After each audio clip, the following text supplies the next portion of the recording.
வந்து 30 வருஷம் இந்த இண்டஸ்ட்ரியில இந்த தமிழ் சினிமாக்காகவும் தமிழ் மக்களுக்காகவும் இவ்வளவு தூரம் நான் வந்து பண்ணியிருக்கேன். இன்னைக்கு யாரோ சொல்றாங்கன்னு அந்த பாட்டை கூட கேட்காம நிறைய பேர் அதுல என்ன சொல்லியிருக்கேன்னு கூட தெரியாம அது ஒரு அபிஷியலா கூட ரிலீஸ் ஆகாத ஒரு பாட்டுக்கு வந்து என்ன கேள்வி கேட்கிறாங்க.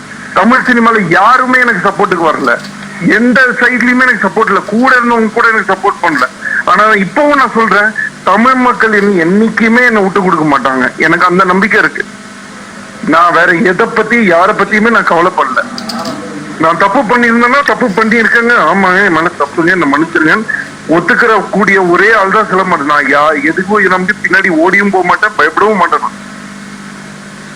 இதுக்கு மேல நீங்க எல்லாரும் வந்து இது எப்படி வேணாலும் நீங்க எடுத்துக்கோங்க, எனக்கு அதை பத்தி கவலை இல்லை.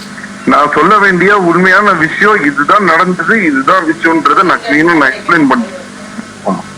பப்ளிசிட்டிக்காக ரிலீஸ் பண்ணோம்னு சொல்றாங்களே, யாராவது பப்ளிசிட்டிக்காக ஒரு இந்த வெள்ளத்துல அடிச்சு அவ்வளவு கஷ்டப்பட்டு ஜனங்க மக்கள் இருக்கிற ஒரு சிச்சுவேஷன்ல யாராவது பப்ளிசிட்டிக்காக பண்ணுவாங்களா? என் வீட்டுல நீங்க பாத்திருக்கீங்க, என்னால வெளியில கூட வர முடியல. என் வீடு ஃபுல்லா தண்ணி இதுவாகி எனக்கு இன்டர்நெட் இல்லாம எனக்கு போன் இல்லாம நான் அவ்வளவு கஷ்டப்பட்டு அதுலயும் மக்களுக்கு எனக்கு இவங்களுக்கு எப்படி ஹெல்ப் பண்றது, நான் மொட்டை மாடில நின்று அத்தனை போன் கால் அட்டன் பண்ணி அவ்வளவு பேருக்கு ஹெல்ப் பண்ணிருக்கேன்.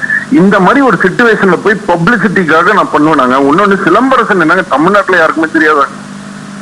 இப்படி ஒரு பப்ளிசிட்டி எனக்கு தேவையா? என்னங்க அவங்க யாரோ ஒரு 10 பேர் சொல்றாங்களா, நீங்களும் கேக்குறீங்களா? என்ன எந்த விதத்துல இது நியாயம்னு எனக்கு புரியும். பிறந்த குழந்தையில இருந்து நான் இந்த சினிமால நடிச்சிட்டு இருக்கேன். நான் வந்து இந்த பக்கம் நடிக்கும் போது நான் எங்க அப்பா வந்து இவ்வளவு ஃபுல் லென்த்துக்கு டைலாக் கொடுத்து இது ஃபுல்லா பேசுன்னு அவர் கொடுத்துட்டு போயிடுவார். 2 பேஜுக்கு டைலாக் இருக்கும். இந்த பக்கம் எங்க அம்மா கூப்பிட்டு இந்த பக்கம் படி, இந்த எக்ஸாமுக்கு படிக்கணும்னு சொல்லிட்டு இந்த பக்கம் டீச்சரை வச்சு அவங்க இந்த பக்கம் ஒரு ஃபுல் புக்கை கொடுத்து படிக்க சொல்லுவாங்க. இந்த பக்கம் எக்ஸாமுக்கு படிச்சிருக்கேன், அந்த பக்கம் அப்பா சொல்லி கொடுத்த டைலாக் படிச்சு நடிச்சவங்க சிலம்பரசன். நானு அவ்வளவு கஷ்டப்பட்டு வளர்ந்து பிறந்து வந்த பையன். நானு 30 வருஷமா இந்த சினிமால இருந்திருக்கேன். இன்னைக்கு ஒரு பாட்டு நான் அபிஷியலா கூட ரிலீஸ் பண்ணாம யாரோ திருடி எடுத்து, அதுவும் ரப்பா நான் அவ்வளவு எக்ஸ்பிளனேஷனும் கொடுத்துட்டேன், எடுத்து போட்டிருக்காங்கன்னு சொல்றேன். அதை மீறி வந்து என்ன வந்து என் உருவ பொம்மை எரிக்கிறீங்க, என்ன இது பண்றீங்க, அப்படி என்னங்க தவறு செஞ்சுட்டேன் நானு?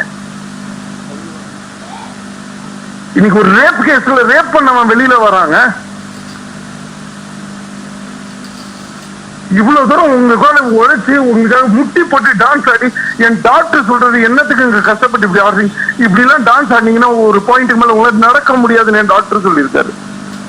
அதை மீறி அடுத்த நாள் போய் முட்டி போட்டு குதிச்சு குதிச்சு டான்ஸ் ஆடி இருக்காங்க.